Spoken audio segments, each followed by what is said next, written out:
All right, today's topic, I have an interview. My good friend here, Steve, he actually makes, I'll give you like give a little plug.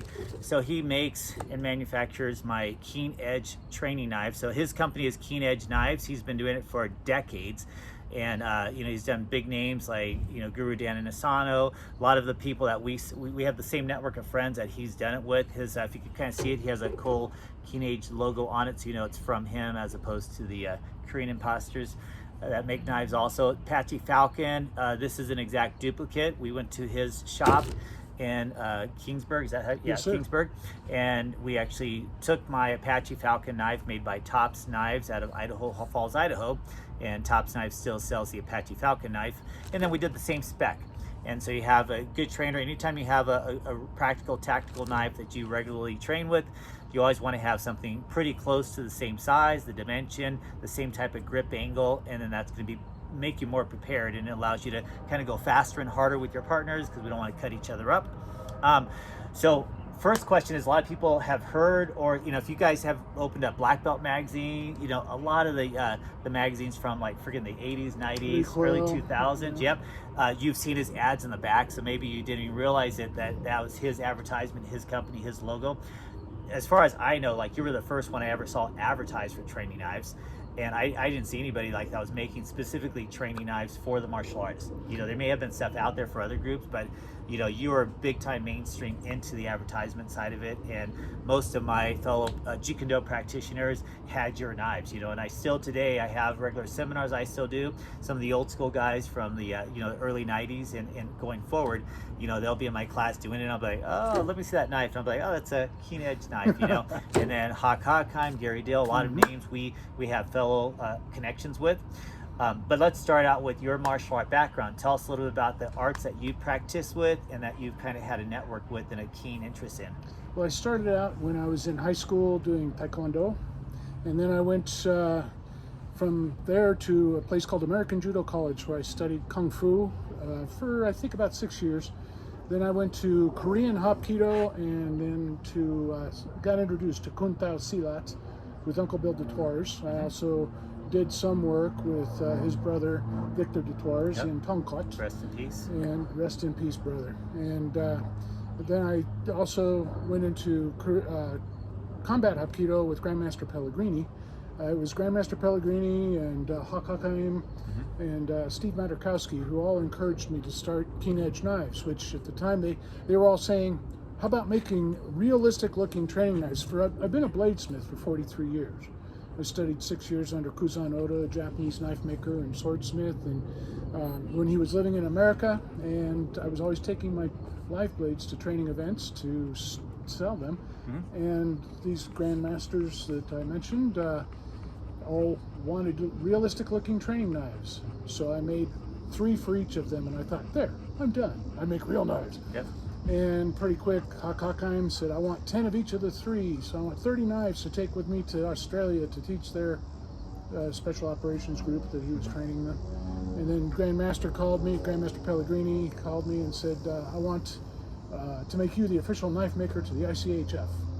And so I thought, this is something I better take seriously. So we bought a CNC. I didn't know how to run one, and I'd been traditional handmade knife making, forging blades to shape, and my late wife and I, rest in peace, decided to take the dive into CNC machining. And so I myself, or like yourself, customers have a design they wish to have made. That's the foundation we've built the business on, and we wanted to make realistic looking training knives that could be affordable.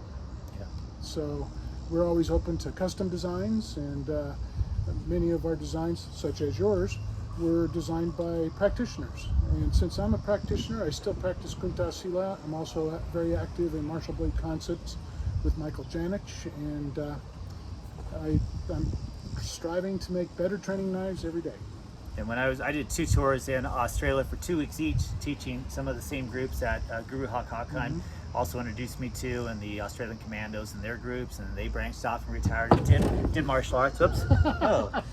There's a fall off here. He's trying to fall off the cliff here. It's all right. But I saw your knives in Australia. I go to Hawaii, you know, a lot of my friends out there, Guru Burton Richardson, yep. Guru Kai Lee, they have your training knives out there. Bahati Merchant. American Jiu-Jitsu Institutes out there, they have some of those practitioners have your knives. You got a strong foundation with all the old school judo guys, as well as the Kaiju Kimbo guys and Kempo guys. And so it's kind of the same family of, you know, between your combat Hapkido guys that are a large group of themselves, but then you got a large group within the Kempo Karate, Kaiju Kimbo, Jeet Kune Do, and it ends up being, like you said, with the Sea-Lock, Uncle Bill's here in Colorado.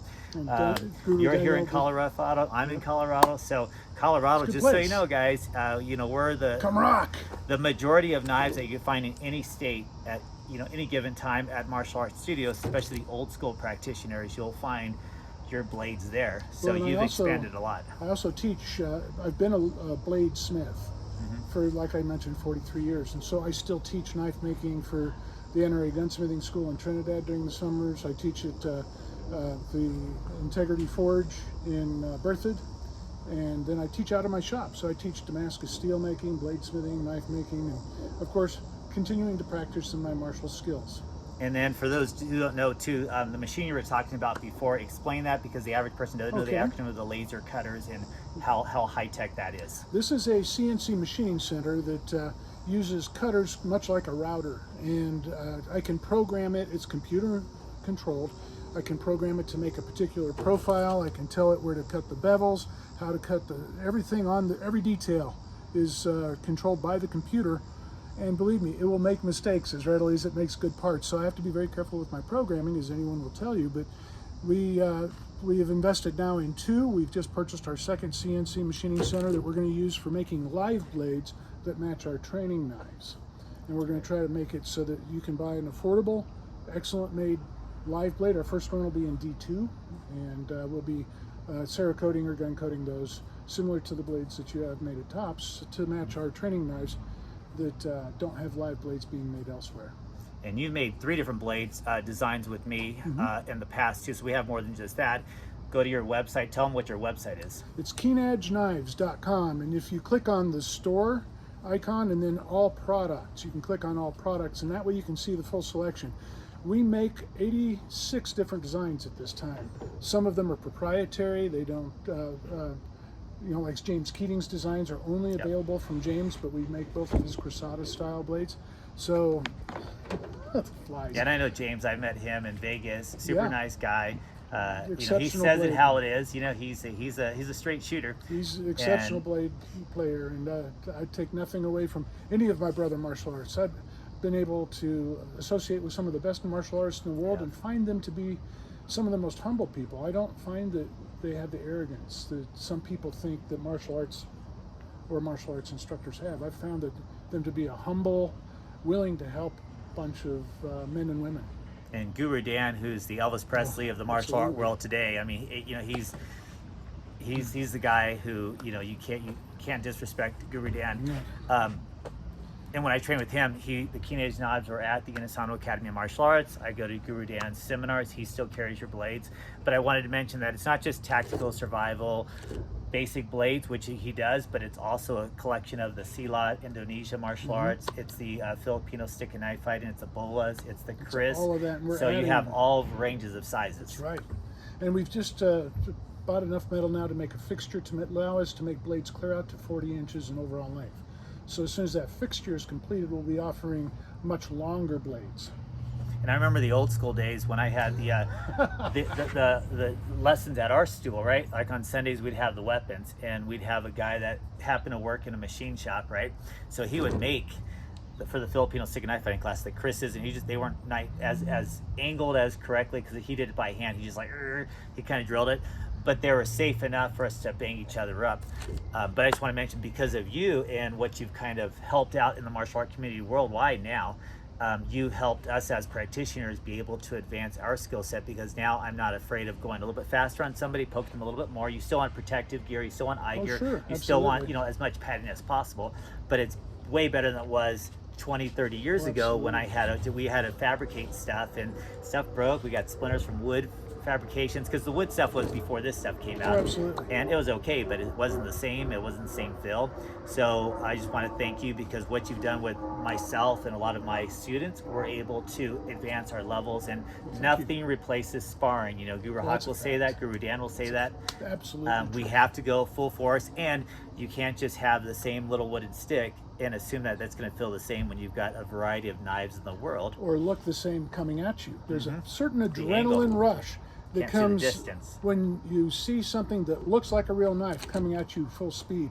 It encourages you to execute proper technique. Yes, and safety. I mean, you don't have to. You could have a place where knives are illegal, like Australia, right? And sometimes you still have to get permission to have even the training knives shipped over there. Yeah, we send them But- as theatrical props. Yes. And we've sent to Germany. Just sent a shipment off to Austria. I sent them to Japan. We have 2 dealers in Japan that order from us frequently. And we're also seen on the website for Century Martial Arts. We're filling an order for them now. Nice. So we've been very lucky.